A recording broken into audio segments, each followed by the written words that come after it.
The mountain pass loomed ahead like the jaws of some ancient beast, and Sarah Brennan knew that 5 families were counting on her to lead them through alive.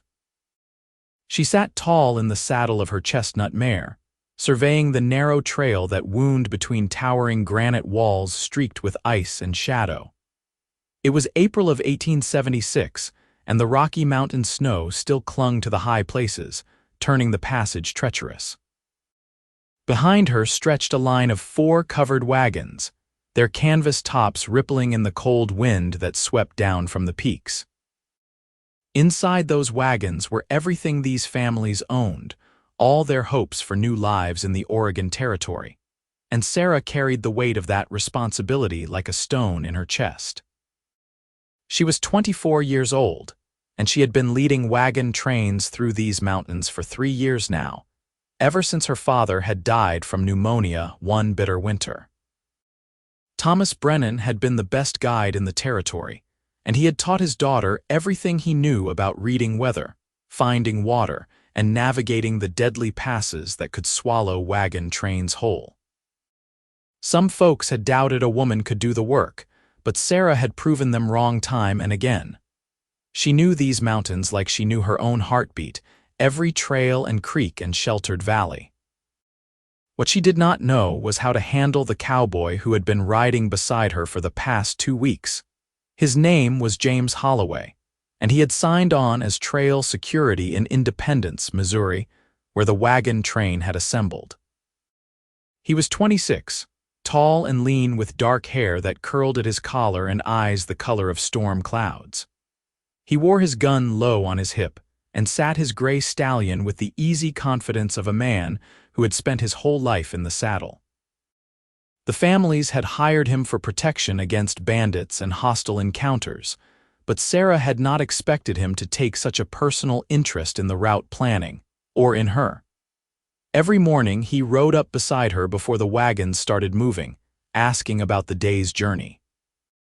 Every evening he helped her scout ahead for campsites, his presence steady and unobtrusive but always there. He deferred to her judgment on the trail, never questioned her decisions in front of the families, and yet she caught him watching her sometimes with an expression she could not quite read. It unsettled her, though she would not admit why. "That pass looks mean," James said now, bringing his stallion up alongside her mare. His breath misted in the cold air, and he had his collar turned up against the wind. "How long to get through?" "If we start now and the weather holds, we will be through by nightfall," Sarah replied, keeping her voice steady and professional. "But if a storm comes in, we will need to shelter in the caves about halfway through. I have used them before." James nodded, his eyes scanning the steep walls of the pass. "And if we meet trouble in there, then we deal with it," Sarah said flatly. She had dealt with plenty of trouble in these mountains. Rockslides and flash floods, and once a group of desperate men who had tried to rob the wagon train she was leading. She had talked them down that time, convincing them that the families had nothing worth taking, that they were all just trying to survive like everyone else. But most folks with sense avoid this pass. It has a reputation. What kind of reputation? The kind where people die if they do not know what they are doing. Sarah gathered her reins, preparing to signal the wagons forward, "Which is why the families hired me." She thought she saw a hint of a smile touch James's mouth, but he just touched the brim of his hat and rode back to check on the wagons. Sarah watched him go, then turned her attention back to the pass. She could not afford distractions, not here. One wrong decision in a place like this could kill them all. The first part of the passage went smoothly. The trail was narrow but solid, winding between walls of stone that rose hundreds of feet on either side. The wagons moved in single file, wheels creaking, the drivers calling encouragement to their oxen and horses. Sarah rode ahead, checking every bend in the trail before signaling the wagons forward. James brought up the rear, ensuring no one fell behind. They were about 2 hours into the pass when Sarah heard the first crack. She reined in sharply, her hand going up to halt the wagons. Behind her, the drivers stopped their teams, and an uneasy silence fell over the train. Sarah listened, her heart pounding. There it was again, a deep groaning sound from somewhere high above, like the mountain itself was shifting in its sleep. "Rockslide," she called back, her voice carrying in the thin air. "Everyone stay calm and stay still." James came riding up fast, his hand on his gun until he saw there was no human threat. "Where?" "Above us. The snow is melting and loosening the rocks." Sarah scanned the cliff faces, trying to gauge where the danger was greatest. "We need to move, but carefully. If we panic the animals, they could bolt, and in this narrow space that would be disaster. Tell me what you need." Sarah appreciated that he did not waste time with questions or doubt. She pointed ahead to where the pass widened slightly. "We need to get to that spot, about 300 yards forward. There is an overhang there that will give us some protection, but we have to move slowly and keep the wagon steady." James nodded and rode back to pass the word to the families. Sarah started forward again, her mare picking her way carefully over the rocky ground. Behind her, she heard the wagons beginning to move, the drivers speaking in low, soothing voices to their teams. The groaning sound came again, louder this time, and Sarah felt a chill run down her spine that had nothing to do with the cold. She had seen what a major rockslide could do, how it could bury a wagon train in seconds, leaving nothing but shattered wood and broken bodies. She pushed the thought away and focused on the trail ahead, counting the yards to safety. They were almost there when the mountain let go. Sarah heard it first as a rumble like thunder, then a deafening crack as a section of cliff face high above broke free. She looked up and saw what seemed like half the mountain coming down, a cascade of rock and ice and snow plummeting toward them. "Move," she screamed, spurring her mare forward. "Get to the overhang now." The families did not need to be told twice. The drivers whipped their teams into motion, and the wagons lurched forward, wheels bouncing over the rough ground. Sarah reached the overhang and wheeled her horse around, watching in horror as the rockslide came down behind the last wagon like a curtain of destruction. James was still back there. She saw him driving his stallion hard, riding alongside the last wagon and shouting at the driver to keep moving. The rocks were falling all around him now, some as big as a man's head, smashing into the trail and sending up sprays of stone fragments. Sarah's breath caught in her throat as she watched, unable to look away. The last wagon made it to the overhang just as the main mass of the slide hit the trail behind it. The sound was deafening, a roar that seemed to shake the very earth. Dust and debris filled the air, choking and blinding. Sarah pulled her bandana up over her nose and mouth, her eyes stinging as she tried to see through the cloud of dust. Then James came riding out of the chaos, his stallion's coat gray with stone dust, and Sarah felt something in her chest loosen. He was coughing, wiping at his eyes, but he was alive and unhurt. He guided his horse under the overhang and dismounted, then immediately went to check on the families. Sarah dismounted as well and moved to examine the trail ahead. The overhang provided good shelter, stretching about 50 feet along the pass and deep enough to protect the wagons from any further slides. But when she looked back the way they had come, her heart sank. The rockslide had completely blocked the trail. There was no going back. "Everyone is all right," James said, coming up beside her. His voice was rough from the dust. "A few bruises, one of the children got scared and is crying, but no serious injuries." "We cannot go back," Sarah said, pointing at the wall of rubble behind them. "We have to go forward now, no matter what." James looked at the blocked trail, then at her. "Would you have gone back?" "No," Sarah admitted, "but it is different when you do not have a choice." "We have always had a choice," James said quietly. "We chose to follow you because we trust you to get us through. That has not changed." Sarah met his eyes and something passed between them, something she was not ready to name. She looked away first, focusing on practical matters. "We should rest here for an hour, let the dust settle and the animals calm down. Then we push on. I want to be through this pass before dark." The families took the opportunity to stretch their legs and check their wagons for damage. Miraculously, Nothing had been seriously harmed, though everyone was shaken by how close they had come to disaster. Sarah walked among them, offering reassurance and checking on the children. She had learned from her father that a big part of guiding was managing people's fear, keeping them calm and focused on the next step rather than all the terrible things that might happen. She was checking the wheels on the Harrison family's wagon when James approached with 2 tin cups of coffee. He handed one to her without a word, and Sarah took it gratefully, wrapping her cold fingers around the warm metal. "Thank you," she said, "for getting everyone through back there." "I was just doing my job," James replied. He took a sip of his coffee, studying her over the rim of the cup. "Same as you. Your job is security, not wagon driving. My job is keeping these people safe. That means doing whatever is needed." He paused, then added, "You were scared back there. I saw it in your face." Sarah bristled. "I was concerned, yes. A rockslide in a narrow pass is serious business." "I did not say concerned. I said scared." James's voice was gentle, not mocking.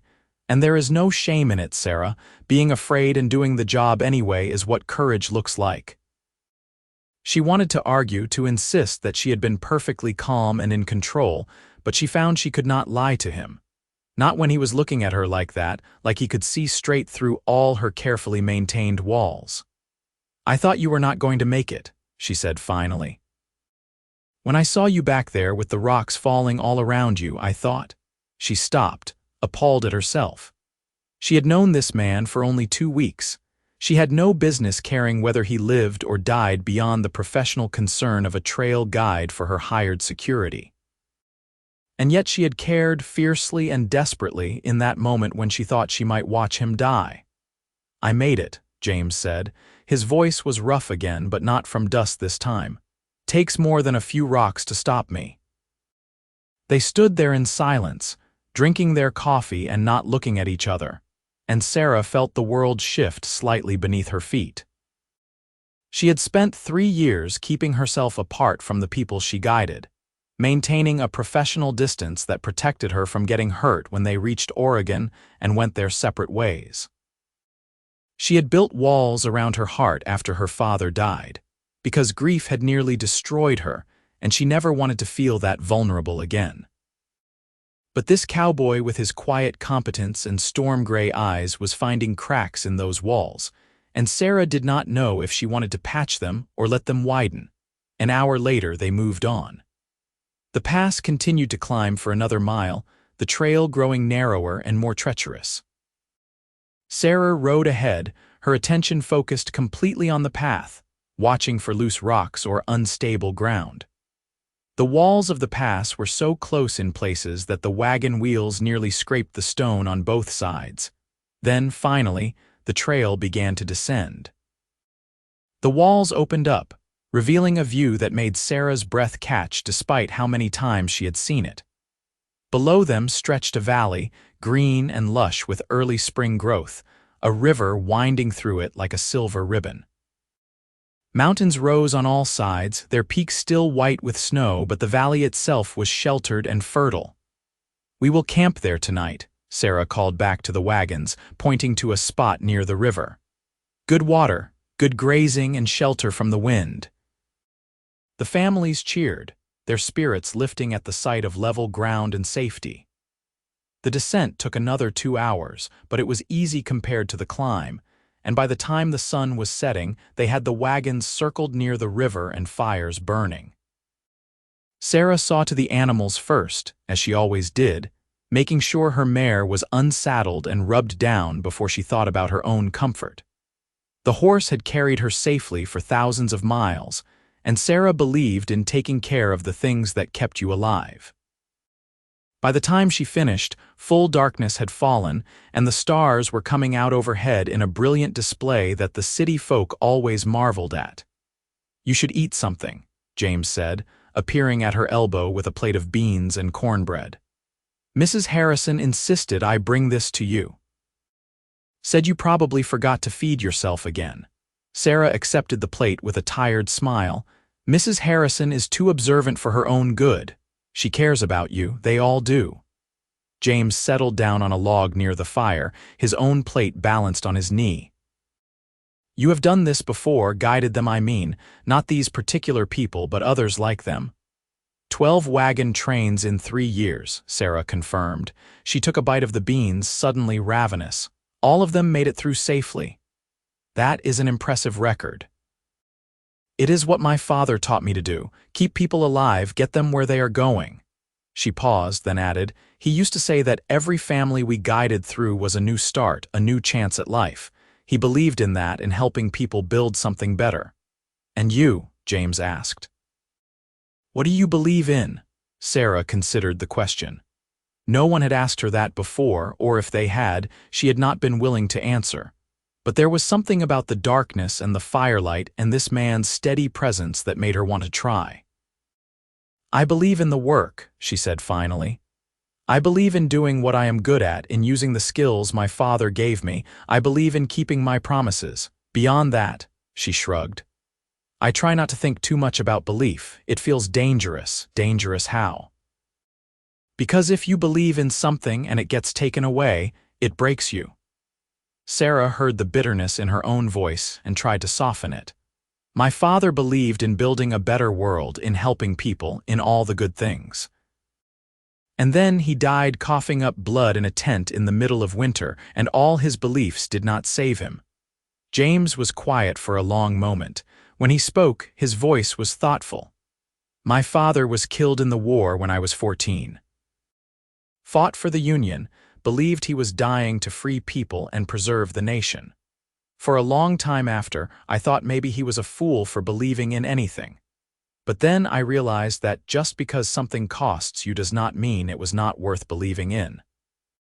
Sarah looked at him, seeing him properly for the first time, not just as the hired security or the cowboy who rode beside her, but as a person with his own scars and losses. What do you believe in now?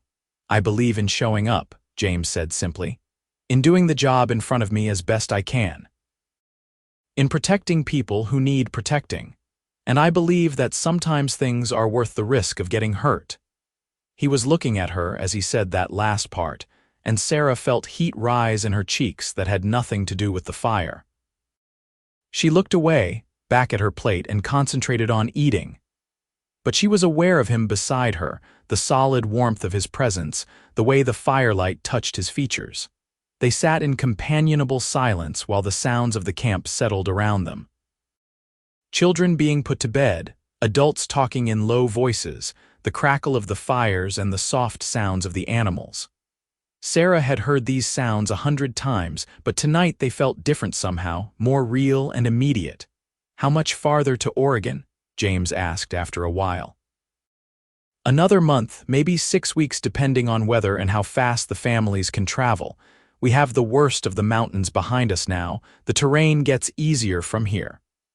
Sarah set her empty plate aside. You signed on for the whole journey. I did. Thought I might settle out there, see what Oregon has to offer. James stretched his long legs toward the fire. Getting tired of drifting, I suppose. Might be time to put down roots somewhere. And do what? Ranch, maybe. I know horses, no cattle. Or I could sign on as a lawman if any of the towns need one. I am decent with a gun. He glanced at her. What about you? You ever think about settling instead of guiding? Where would I settle? Sarah asked, though she had wondered the same thing late at night sometimes. I have no family left, no ties to any particular place. The trail is all I know. The trail is not a life, Sarah. It is just movement. His words stung because they were true. Sarah stood up abruptly, suddenly needing space. I should check the watch rotation. We are still in territory where we need to be careful. If James noticed her retreat, he did not comment on it. He just nodded and said, I will take the midnight watch if you want. You have been pushing hard. Thank you, Sarah said, and fled before he could say anything else that might crack her defenses further. She made her rounds of the camp, checking that the fires were properly banked and the watches were set. Young Tom Harrison had the first shift, and she made sure he knew to wake her if anything seemed amiss. Then she retreated to her own bedroll, set slightly apart from the family wagons as always, and tried to sleep. But sleep would not come. She lay staring up at the stars, thinking about James's words. The trail is not a life. She had never let herself think of it that way before. The trail was safety, was purpose, was the one thing she knew she could do well. The trail did not ask anything of her except skill and vigilance. The trail did not break your heart, but the trail also did not warm you on cold nights or make you laugh or look at you the way James Holloway did. Sarah rolled over, frustrated with herself. She was being ridiculous, so the cowboy was handsome and capable and easy to talk to. That did not mean anything had to come of it. In 6 weeks, they would reach Oregon, the families would settle their claims, and she would head back to Missouri to pick up another wagon train. James would go his way, she would go hers, and this strange, unsettled feeling would fade. Except she did not want it to fade, and that terrified her. The next 2 weeks passed in a rhythm of early starts and long days on the trail. They left the high mountains behind and descended into rolling foothills covered in pine and aspen. The weather warmed, spring coming on strong, and the traveling got easier. The families relaxed, the children playing games as they walked beside the wagons, the adults singing songs in the evenings, and through it all James rode beside Sarah, steady as sunrise. He did not push or pry, did not ask her questions that cut too deep. He just showed up every morning and rode with her, talking about trail conditions and weather and the things they saw along the way. Sometimes they rode in silence, comfortable with each other's presence. Sometimes he made her laugh with dry observations about the families or stories from his cowboy days. Sarah found herself looking forward to those conversations more than she wanted to admit. Found herself noticing small things about him, the way he was always patient with the children, how he helped the women with heavy lifting without making a fuss about it, the way his eyes crinkled at the corners when he smiled. She noticed how he always made sure she ate, how he took extra watches when she was tired, how he positioned himself between her and any potential danger without ever saying a word about it. She noticed, and she tried very hard not to care, and she failed utterly. They were 3 weeks out from the mountains when they reached the Snake River crossing. Sarah had been dreading this part of the journey. The Snake was wide and fast, swollen with snowmelt this time of year, and crossing it was always dangerous. But it was also unavoidable if they wanted to reach Oregon by a reasonable route. She rode ahead to scout the crossing point, looking for a place where the banks were low and the current not too fierce.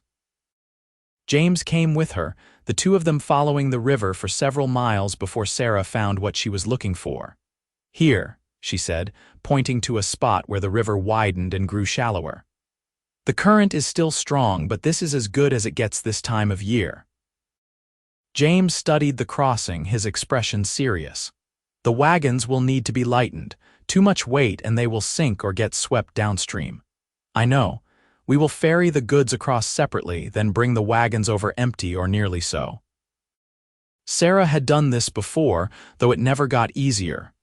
"It will take most of a day, maybe more. Then we better get started." They rode back to tell the families and spent the rest of that day preparing. The men built rafts from spare lumber and rope, testing them in the shallower water near the bank. The women packed their most precious belongings into waterproof bundles that could be carried across on the rafts. Sarah directed the work, her father's training guiding her decisions. That night, the mood in camp was tense. Everyone knew tomorrow would be dangerous, that the river had claimed lives before and could claim them again. Sarah tried to project confidence, moving among the families and reassuring them that she had done this many times before, that they just needed to follow instructions and stay calm. But later, sitting by her fire and staring into the flames, she could not shake her own unease. River crossings were unpredictable. No matter how careful you were, something could always go wrong. "You are worried," James said, settling down beside her without asking permission. It had become their routine now, these evening conversations by the fire. "River crossings are always risky," Sarah replied. "One mistake and people die. You will not make a mistake." "You cannot know that." Sarah looked at him, needing him to understand. I am good at what I do, James, but I am not infallible. Things go wrong, people get hurt. And if someone dies tomorrow because I made the wrong call about the crossing point or the timing or any of a dozen other things, that is on me." James reached over and took her hand, his grip warm and solid. Sarah's breath caught at the unexpected touch. They had been so careful not to cross that line, to keep things professional and distant, and now he was holding her hand like it was the most natural thing in the world. "Listen to me," James said, his voice low and intense. "Tomorrow things might go wrong, that is true. But if they do, it will not be because you did not do everything possible to keep these people safe. You have been making the right calls since Missouri. You got us through that pass when a rockslide could have killed us all. You have found water when the maps said there would not be any, and good campsites and safe routes. These families trust you because you have earned that trust." "And what if that is not enough?" Sarah whispered. She was shaking, she realized, all the fear and responsibility she had been carrying for weeks suddenly too much to hold alone. "Then it is not enough and we deal with what comes, but you do not have to carry all of this by yourself, Sarah." James squeezed her hand gently. "Let me help." "That is what I am here for." Sarah wanted to pull away, to retreat behind her walls where it was safe and lonely. But she was so tired of being alone, tired of pretending she did not need anyone. So instead she squeezed back, holding on to this cowboy's hand like it was a lifeline, and let herself lean on someone else's strength for just a moment. "Thank you," she said finally, "for being here, for all of it." "There is nowhere else I would rather be," James replied, and Sarah knew he was not talking about the trail anymore. They sat there holding hands until the fire burned low, not talking, just being together. And when Sarah finally went to her bedroll that night, she slept better than she had in weeks, knowing she was not facing tomorrow alone. The river crossing started at dawn. Sarah had everyone up early, wanting to take advantage of the full day ahead. They started by ferrying goods across on the rafts, with James and two of the stronger men doing the paddling. It was hard, dangerous work, fighting the current to keep the rafts on course, but they managed it without incident. By midday, all the goods were across, and it was time for the wagons. Sarah had decided to send them over one at a time, with the oxen or horses swimming alongside while men with ropes on both banks kept the wagons from being swept away.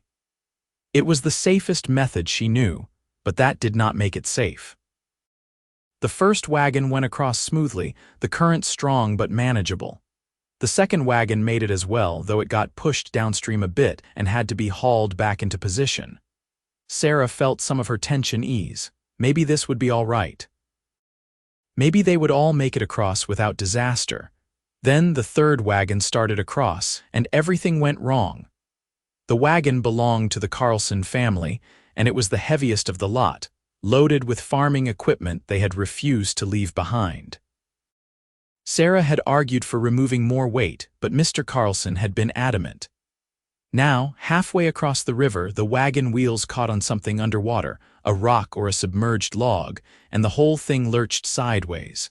Sarah was on the far bank, having crossed earlier to coordinate the landing.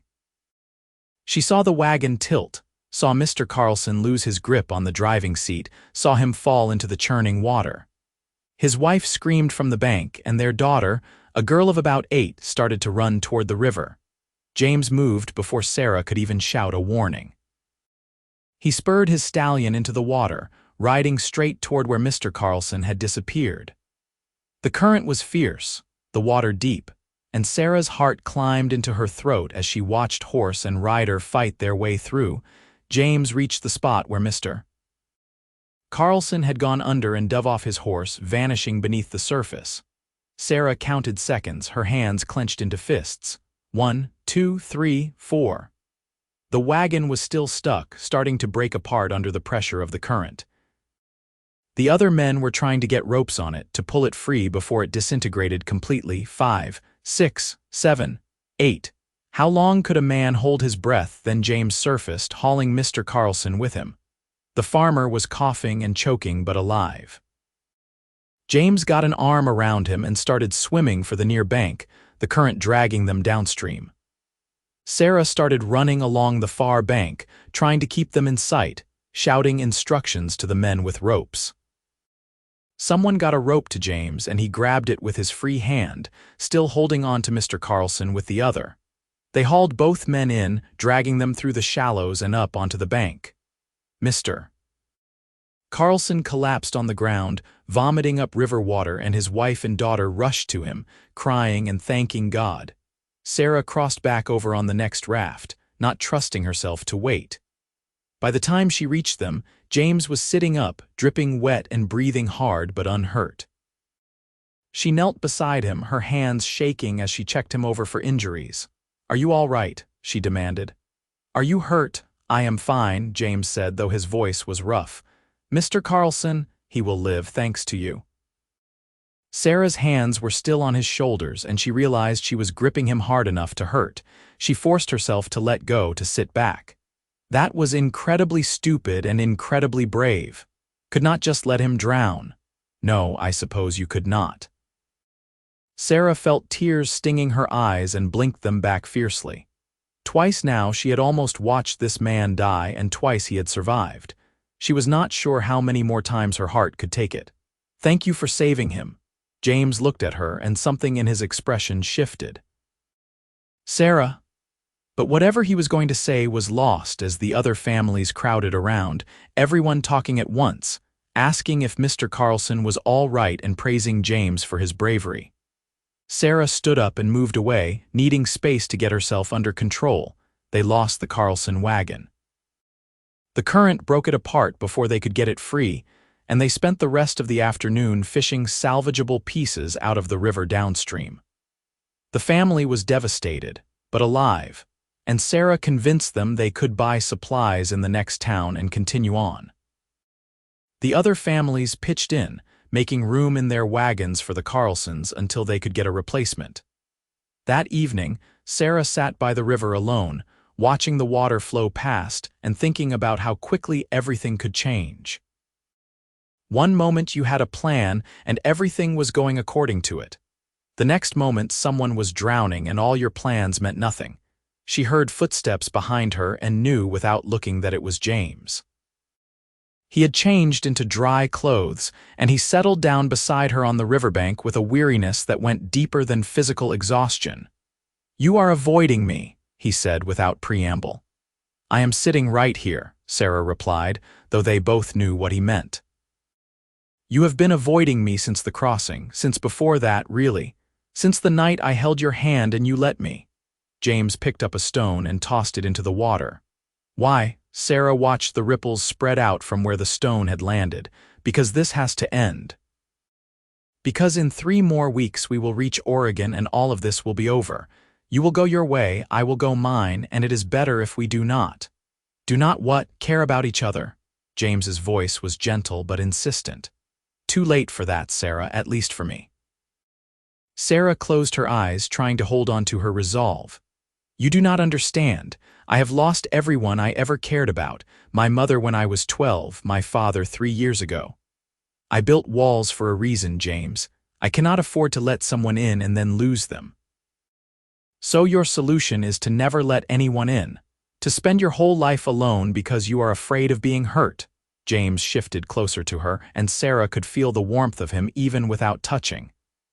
"That is not living, Sarah. That is just surviving." "Surviving is what I am good at," Sarah said, but her voice cracked on the words. "You are good at a lot more than that. You are good at leading and protecting and caring for people, even when you pretend you do not.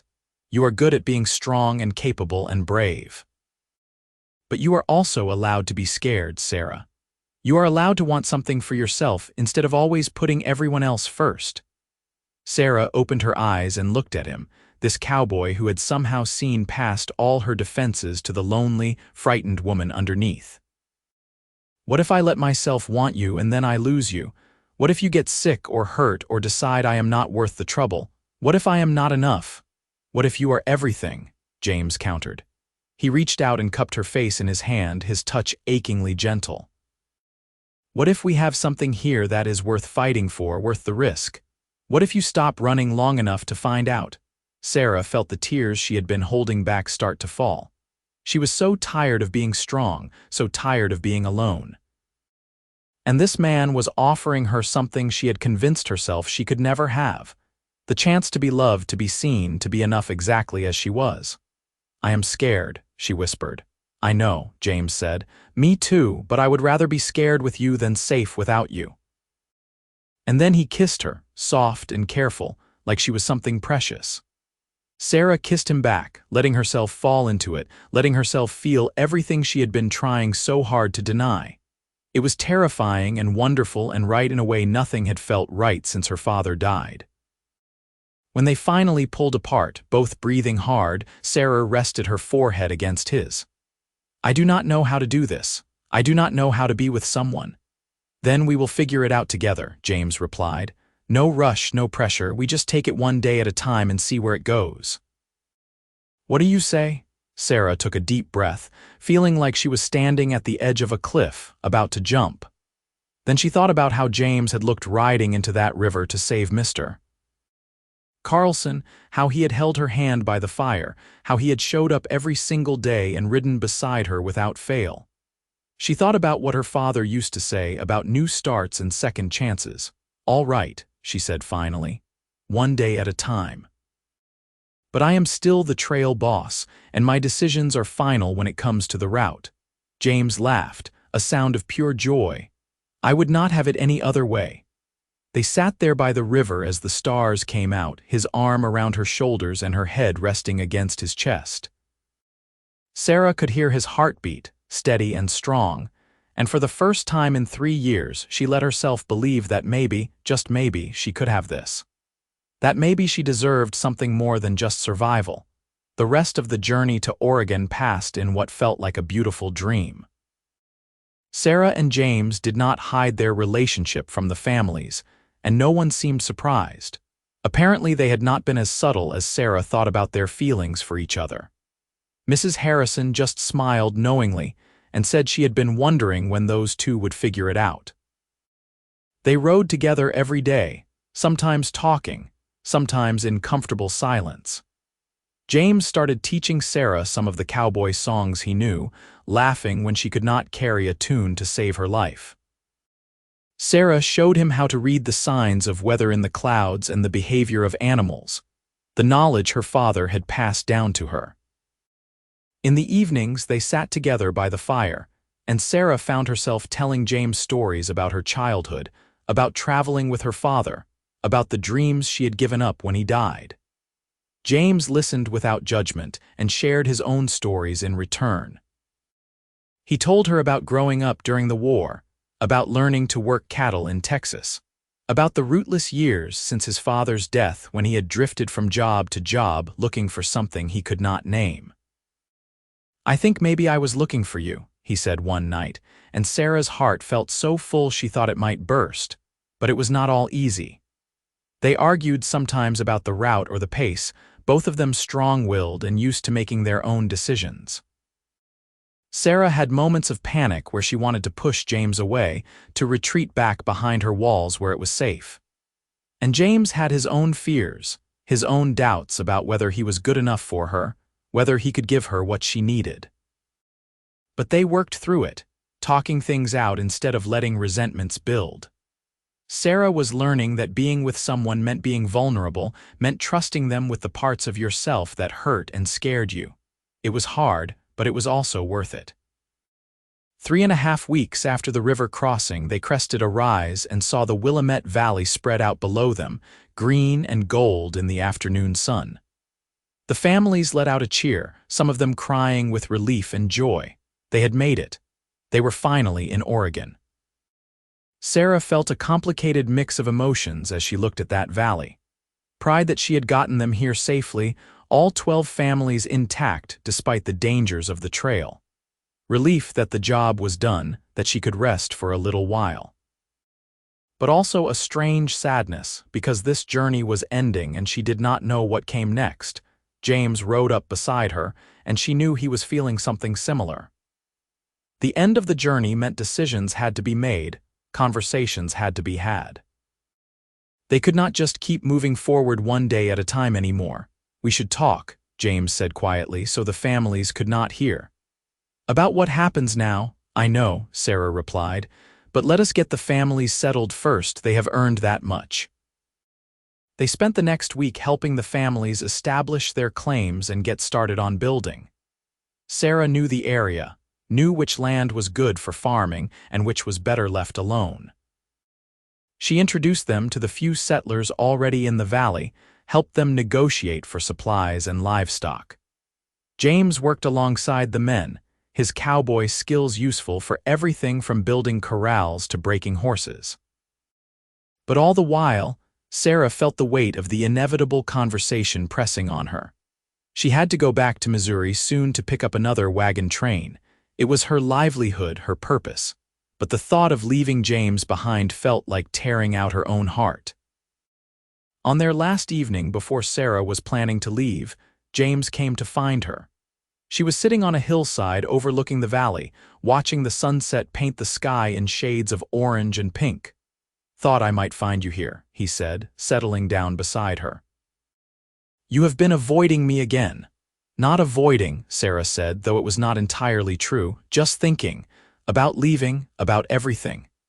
Sarah pulled her knees up to her chest, wrapping her arms around them. "I do not know what to do, James. I have to go back. Those families in Missouri are counting on me to guide them, but I do not want to leave you." "Then do not," James said simply. "Stay here with me, and do what? I am a trail guide. That is all I know how to do. You could learn to do something else. Or you could guide trains in this area instead of going all the way back to Missouri." James took her hand, lacing his fingers through hers. "There are options, Sarah, if you want there to be." "What do you want?" Sarah asked, turning to look at him. "You said you were thinking about settling here, but is that really what you want? Or are you just saying that because of me?" James was quiet for a moment, considering. "I want to build something," he said finally. "Something that lasts, something that matters. I have been drifting for too long, just surviving like you said.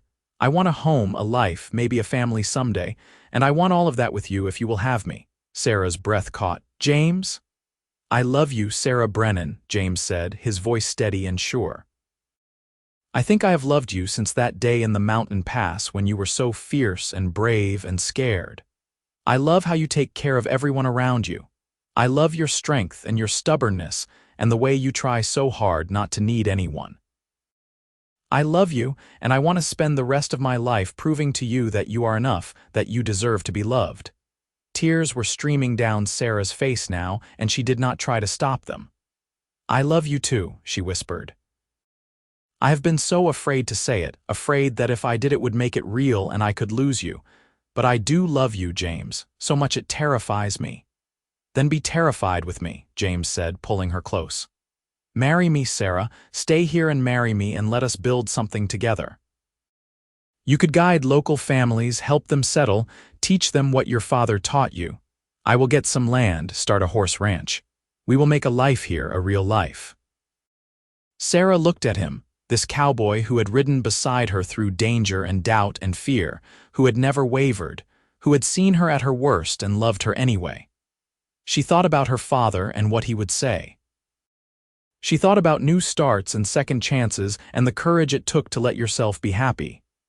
"Yes," she said, the word coming out as half-laugh, half-sob. "Yes, I will marry you." James kissed her then, deep and passionate and full of promise. And Sarah kissed him back, feeling like she was finally home. They were married a month later in a small ceremony in the valley, with all the families they had guided attending. Mrs. Harrison cried through the whole thing, and the children threw wildflowers instead of rice.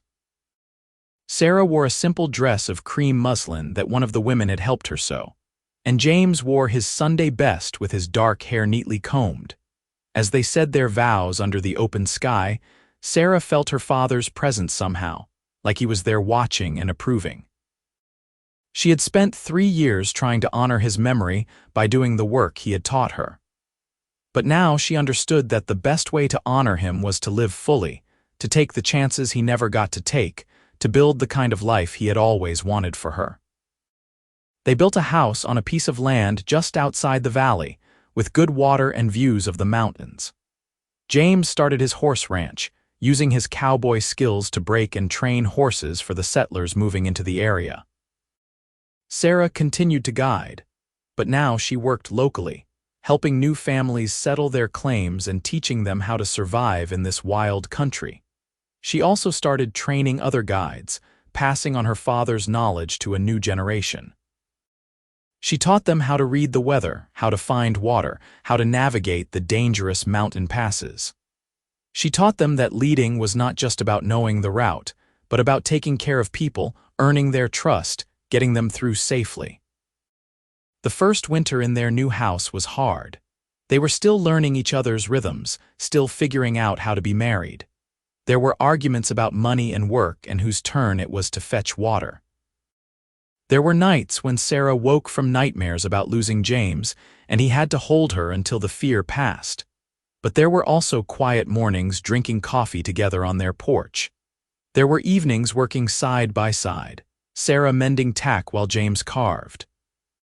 There were rides through the mountains, just the two of them, with James teaching Sarah more about horses, and Sarah showing him hidden valleys and secret trails. And there was love, deep and abiding, the kind of love that Sarah had convinced herself she could never have. The kind that grew stronger with every challenge, every argument worked through, every small moment shared. In the spring of 1878, Sarah found out she was pregnant. She told James while they were out checking the fence line, unable to wait for a more romantic moment. He picked her up and spun her around, laughing with pure joy, and Sarah felt something inside her that had been broken for years finally heal. Their son was born in December, a big healthy baby with his father's dark hair and his mother's determined chin. They named him Thomas after Sarah's father, and Sarah cried the first time she held him, overwhelmed by love and terror in equal measure. "We will keep him safe," James promised, holding both of them. "Together we will give him a good life," and they did. Thomas grew up running wild in the mountains, learning to ride before he could walk properly. Sarah taught him about the land and the trails, while James taught him about horses and cattle. He was a happy child, curious and brave and full of life. 2 years later, they had a daughter they named Emily. She was quieter than her brother, thoughtful and observant with her father's gray eyes. Then, 3 years after that, twin boys arrived, Jacob and Samuel, who were nothing but trouble from the moment they could crawl. The house was full of noise and laughter and chaos, so different from the lonely years Sarah had spent on the trail. Sometimes she missed the solitude, the simplicity of just putting one foot in front of the other and moving forward. But then one of the children would climb into her lap or James would smile at her across the dinner table, and she would remember why she had chosen this life. Sarah continued to guide through all of it, taking shorter trips that kept her closer to home, bringing the children along when they were old enough. Thomas started riding scout with her when he was 12, learning the family trade. Emily preferred to stay home and help her father with the horses, but she knew the trails anyway, knowledge absorbed from countless stories and maps. James's ranch grew and prospered. He became known throughout the territory as a man who could gentle the wildest horse, who treated his animals with kindness and respect. Settlers came from miles around to buy his horses, and he trained several young men in his methods, passing on his skills. On their 10th wedding anniversary, James and Sarah rode back up to the mountain pass where they had survived the rockslide. It was summer now, and the pass was clear and safe, the mountains beautiful in the long light. They stood at the spot where Sarah had thought she might lose him, and she marveled at how much had changed since that day. "Do you ever regret it?" James asked, slipping an arm around her waist. "Giving up the long hauls, staying here with me?" "Not even once," Sarah replied, and it was the truth. She leaned into his warmth, looking out at the view. "This is where I was meant to be, with you, with our family, with these mountains. I just did not know it until you rode up beside me and refused to leave." "Best decision I ever made," James said, kissing her temple. Following you out here, taking that job, falling in love with a stubborn trail guide. I was not that stubborn. You absolutely were, still are, James laughed. But I would not have you any other way. They stood there together as the sun set over the mountains. Two people who had found each other against all odds, who had built a life out of wilderness and will and love. Sarah thought about the journey that had brought them here, all the miles and mountains and moments of fear. She thought about her father and what he had taught her about guiding, about caring for people, about believing in something even when it was hard. And she understood now that the best journey was not the one across the country, but the one she took every day with James. The journey of building a life, raising a family, growing old together. That was the adventure that mattered most. Years passed, and their children grew. Thomas became a trail guide like his mother, eventually taking over most of her routes when Sarah decided to retire. He had her skill for reading the land and her father's way with people, and Sarah was proud to watch him carry on the family tradition. Emily married a young rancher and started her own horse breeding operation, using her father's methods to create a line of horses known for their intelligence and gentle temperament. The twins went into business together, running a trading post that served the settlers in the valley. James and Sarah grew older together, their hair turning gray, their hands weathered by work and time. But their love did not diminish. If anything, it grew deeper, the kind of love that does not need words, that lives in comfortable silences and shared glances and the simple fact of being together. On their 30th anniversary, their children and grandchildren gathered at the house for a celebration. Sarah sat on the porch watching the chaos of family, children running and shrieking, adults laughing and talking, and felt a contentment she once would have thought impossible. James came out and sat beside her, handing her a cup of coffee the way he had that first night by the river so many years ago. "Quite a crowd," he observed. "We did good, did we not?" Sarah said, looking at him. "Built something that will last." "We did better than good," James replied. He took her hand, the gesture as natural now as breathing. "We built something extraordinary." That night, after the party was over and the family had gone home, Sarah and James sat together on their porch under the stars. The mountains rose dark against the sky, the same mountains Sarah had been guiding people through for decades. But she was not thinking about the trails or the passes or the dangers she had navigated. She was thinking about the cowboy who had ridden beside her, who had seen past her walls to the lonely woman inside, who had loved her fiercely and patiently until she could let herself love him back. She was thinking about the life they had built from wilderness and will, about the family they had raised, about all the ways they had taken care of each other through the years. "I love you," she said, the words as true now as they had been that evening by the river when she first said them. "Thank you for not giving up on me." "Never crossed my mind," James replied, pulling her close. "You were worth waiting for, Sarah Brennan Holloway, worth everything." They sat there together as they had so many times before, two hearts beating as one, the mountains standing witness to the love they had built. And Sarah knew, with the certainty that had guided her through so many dangerous passes, that this was where she belonged. Not on the trail, not moving forward alone, but here. Home. With the man who had ridden beside her always, who had shown her that the greatest adventure was not crossing the country but opening your heart. The stars wheeled overhead, bright and eternal, and in the warmth of James's embrace, Sarah Brennan Holloway finally understood what her father had meant all those years ago. Every family they guided through was a new start, a new chance at life. But the best new start had been her own, the day she stopped running and let herself be loved. Years continued to unfold like the petals of a wildflower, each season bringing its own joys and challenges. Sarah was 60 now, her body bearing the marks of a life lived fully and hard. Her hands were gnarled from holding reins through thousands of miles, and her knees ached when storms were coming. But her eyes were still sharp, and her mind was sharper, full of decades of trail wisdom and mountain knowledge. James was 62, his dark hair now fully silver, his body lean and strong despite the years. He still worked with horses every day, though he had turned over most of the physical labor to his sons and grandsons. He moved slower now, but with a grace and confidence that came from knowing exactly who he was and what he had accomplished. They sat together most evenings on their porch, watching the sun set over the mountains and talking about the day. Sometimes Thomas or Emily would visit with their families, filling the house with noise and life. Other times it was just the two of them, comfortable in the silence that came from 3 decades of marriage. One evening in the late summer of 1906, Sarah noticed James moving more slowly than usual.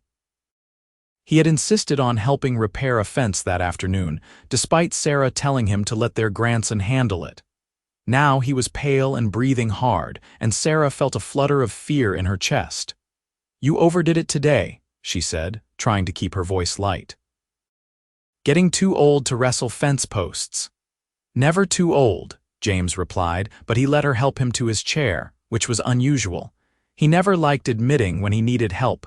Sarah fetched him water and made him rest, watching him carefully. He seemed to recover after a bit, his color returning, his breathing easing.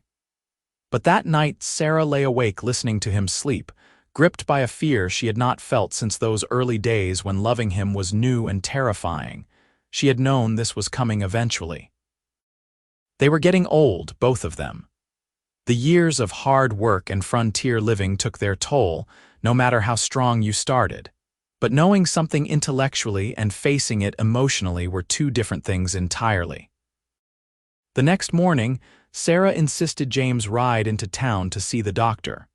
He argued, of course, stubborn as ever, but she was more stubborn.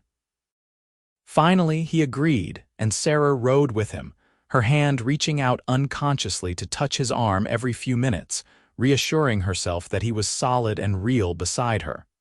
The doctor examined James and spoke to them both seriously. His heart was wearing out, plain and simple. Too many years of hard living, too much stress on the body. He needed to slow down, rest more, let other people do the heavy work.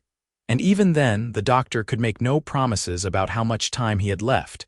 They rode home in silence, both processing the news. Sarah felt like she was back in that mountain pass again, watching rocks fall and knowing disaster was coming. But this time, there was no way to ride through it, no clever route that would save them. Time was a current they could not fight, and it was carrying them toward an ending she was not ready for. "Say something," James said finally, as they neared home. "What do you want me to say?" Sarah's voice was sharper than she intended. "That it is all right, that I am fine with this." "No," James said quietly. "I know you are not fine, neither am I." Sarah pulled her horse to a stop, and James did the same. They sat there in the middle of the trail, the mountains rising around them, and Sarah felt tears burning in her eyes. "I do not know how to do this. I do not know how to lose you." "You are not losing me yet," James said. He reached across the space between their horses and took her hand. "I am still here, Sarah, I am still with you." "But for how long? A year? 5 years? 10 if we are lucky," Sarah was crying now, not bothering to hide it. "It is not enough. 30 years was not enough. I want more, I want forever." "So do I," James said, and his voice was thick with emotion. "But forever is not what we get. We get the time we are given, and we make the most of it. That is all anyone gets." He was right, and Sarah knew it, but that did not make it hurt less. She had spent so many years afraid of this exact moment, afraid of loving someone and then losing them. And now here it was, the thing she had always feared, and it was every bit as terrible as she had imagined. But she also had 30 years of love and laughter and shared life that she would not have had if she had let fear win. 30 years of waking up beside this man, of building a home and raising a family, of being known and loved and cherished. And that was worth the pain of losing him, even if it did not feel like it right now. "All right," Sarah said, wiping her eyes. "Then we make the most of the time we have. But you are following doctor's orders, James Holloway. No more fence posts, no more breaking horses. You rest and you let other people do the heavy work. "Yes, ma'am," James said, a hint of his old smile returning, "though I reserve the right to complain about it." "You always do," Sarah replied, and despite everything, she felt her own lips curve in response. They told the children that evening, gathering them all at the house. It was hard, watching Thomas try not to cry, seeing Emily grip her husband's hand so tight her knuckles went white. The twins were quiet, which was unusual for them, and the grandchildren looked confused and scared. But James spoke to them all with calm certainty, telling them that he had lived a good life, that he had no regrets, that he loved them all fiercely and was proud of what they had become. And he told them to take care of their mother, which made Sarah start crying again even though she had promised herself she would be strong. The family rallied around them. Thomas took over more of the ranch work, and Emily came by every day to help with cooking and cleaning. The twins made sure there was always wood chopped and water hauled. The grandchildren visited constantly, filling the house with their energy and innocence, and James rested, though it chafed at him. He sat on the porch and watched his family work, giving advice and telling stories. He played with his grandchildren, teaching them songs and card games. He held Sarah's hand and told her about all the things he remembered from their life together, the moments that had mattered most. "You remember that first night you let me hold your hand?" he asked one evening. "Down by the river after the crossing?" "Of course I remember," Sarah said. "I was terrified." "So was I," James admitted. "I knew right then that you were it for me, that I would never want anyone else, and I was scared to death you would push me away." "I almost did," Sarah said. "So many times. But you did not. You took the risk, and look what we built." James gestured at the house, the land, the family. "All of this because you were brave enough to let me in." "You made it easy," Sarah replied. "You never pushed, never demanded. You just showed up every day and proved I could trust you.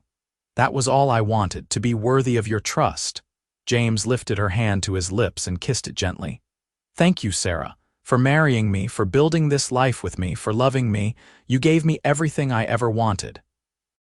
Sarah could not speak past the lump in her throat. She just held his hand and tried to memorize this moment, the feel of his weathered skin against hers, the sound of his voice, the way the setting sun painted everything gold. James lived another 2 years. They were good years, slower and quieter than before, but full of love and family. He saw his first great-grandchild born, a girl that Emily's daughter named Sarah in honor of her grandmother. He taught Thomas everything he knew about training horses, passing on decades of knowledge. He spent long afternoons with the twins, talking about business and life and whatever else came to mind. And he spent his evenings with Sarah, the two of them on their porch, watching the mountains and talking about everything and nothing. Sometimes they reminisced about the wagon train that had brought them together, laughing about the close calls and the difficult families. Sometimes they talked about their children and grandchildren, marveling at how the family had grown. And sometimes they just sat in silence, holding hands, needing no words to communicate what mattered most. James died on a clear autumn morning in 1908. He had been feeling poorly the night before, more tired than usual, and Sarah had helped him to bed early. She woke at dawn to find him still and peaceful beside her, gone in his sleep without pain or struggle. Sarah sat with him for a long time, holding his hand and crying. She cried for herself, for the loneliness she knew was coming. She cried for their children and grandchildren who would miss him terribly. And she cried for James himself, for the fact that he would not see any more sunsets, would not hold any more grandchildren, would not ride through the mountains he loved. But underneath the grief was also gratitude. Gratitude that he had not suffered long, that his death had been peaceful. Gratitude for 32 years of marriage, for 4 children and 11 grandchildren and 1 great-grandchild. Gratitude that she had taken the risk all those years ago, that she had let herself love him despite her fear. The funeral was huge. It seemed like everyone in the territory came to pay their respects to James Holloway, the cowboy who had built a life and a legacy in this wild place. People told stories about his kindness, his skill with horses, his quiet strength. Sarah stood dry-eyed through most of it, numb with grief but determined to honor him properly. Thomas gave the eulogy, speaking about his father with a mixture of love and pain that broke Sarah's heart all over again.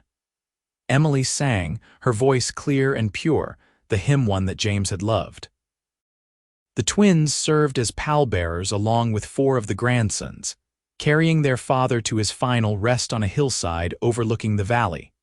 After it was over, after the crowds had gone and the family had returned to their own homes, Sarah stood alone by the grave. She placed her hand on the fresh-turned earth and spoke aloud, not caring if anyone heard. "Thank you," she said, "for seeing me when I was trying so hard to be invisible, for being patient when I was scared, for showing me that love was worth the risk. For 32 years of being my partner, my best friend, my heart. I will miss you every day for the rest of my life, but I will never regret loving you. Never." The wind sighed through the grass, and Sarah imagined it was James answering, telling her it would be all right, that she was strong enough to face what came next. And maybe she was. She had survived losing her parents. She would survive losing him too, though it would change her forever. Sarah lived another 12 years after James died. They were not easy years. The loneliness was crushing at first, the house too quiet, the bed too empty. She moved through her days mechanically, doing what needed to be done but feeling hollow inside. But slowly, gradually, she found a new rhythm. Her family needed her, especially after Thomas's wife died suddenly from influenza, leaving him with 3 young children to raise. Sarah moved in with them for a while, helping with the grandchildren, finding purpose in being needed. She also started writing down everything she knew about guiding, about the trails and the mountains, and the skills her father had taught her. Thomas helped her organize it into a proper manual, and they had it printed and distributed to anyone planning to cross the mountains. It was her way of ensuring that Thomas Brennan's knowledge would not die with her, that future generations would have the benefit of his wisdom. And she visited James's grave every week, rain or shine, sitting beside him and talking about the family, about what was happening in the world, about how much she missed him. She told him about the grandchildren growing up, about Emily's successful horse breeding operation, about the twins expanding their trading post into 3 locations. She told him she loved him, that she always would, that she was grateful every day for the life they had built together. In the spring of 1920, Sarah fell ill. It started as a cough that would not go away, then developed into pneumonia. She fought it for a few weeks, but at 73, her body was tired. The doctor said her lungs were failing, that there was nothing more he could do. Sarah was not afraid. She had lived a long, full life. She had loved and been loved. She had raised good children who had gone on to have children of their own. She had built something that would last, passed on knowledge that would help people long after she was gone. She was ready. Her children gathered around her bed, all 4 of them with their own families. The room was crowded with grandchildren and great-grandchildren, 3 generations of the family she and James had created. Sarah looked at all of them and felt peace settle over her. "Take care of each other," she told them, her voice weak but clear. "Family is everything. Remember that." Thomas held one of her hands, Emily the other. The twins stood at the foot of the bed, and Sarah could see James in all of their faces, the legacy of the man she had loved. "Tell us about how you and Dad met," Thomas said. "One more time." So Sarah told the story one last time, about the wagon train and the mountain pass and the rockslide that had nearly killed them all. She told them about a cowboy who rode beside her always, who had been patient and kind and steady. She told them about learning to love despite fear, about taking risks, about building a life in the wilderness. "He was waiting for me, you know," Sarah said when the story was done. She could feel herself fading, slipping away.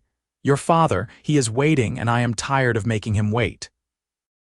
"Then go to him, Mama," Emily said, crying. "We will be all right." "I know you will," Sarah replied. She looked at each of her children one more time, memorizing their faces. "I am so proud of all of you. You made our lives worth living." She closed her eyes, feeling the hands holding hers, hearing the voices of her family all around her. And then, softly, like riding through a familiar mountain pass, she let go. Sarah Brennan Holloway died peacefully surrounded by her family, 44 years after she first led a wagon train through the Rocky Mountains and met a cowboy named James. They buried her next to him on the hillside overlooking the valley, and the whole territory came to honor the woman who had guided so many people safely through the dangerous passes. Thomas and his brothers made sure their parents' headstone reflected who they had been. It reads simply, Sarah and James Holloway, she led, he rode beside her always. Together they built a legacy of love. And on summer evenings, when the sun sets over the mountains and paints the valley gold, the descendants of Sarah and James Holloway still gather. They tell the story of their great-great-grandparents, the trail guide and the cowboy who found each other in the wilderness and built something extraordinary. They tell about courage and love and taking risks despite fear. They tell about partnership and loyalty and showing up every single day. They tell about a woman who was strong enough to lead and vulnerable enough to love, and a man who had the wisdom to see both and cherish them equally. And in the telling, the story lives on, a reminder that the greatest journeys are not the ones across country, but the ones we take together, hand in hand, through all the dangerous passes life brings. That is the legacy Sarah and James left behind, written not in stone but in the hearts of all the people who came after them, a testament to the enduring power of love to transform wilderness into home.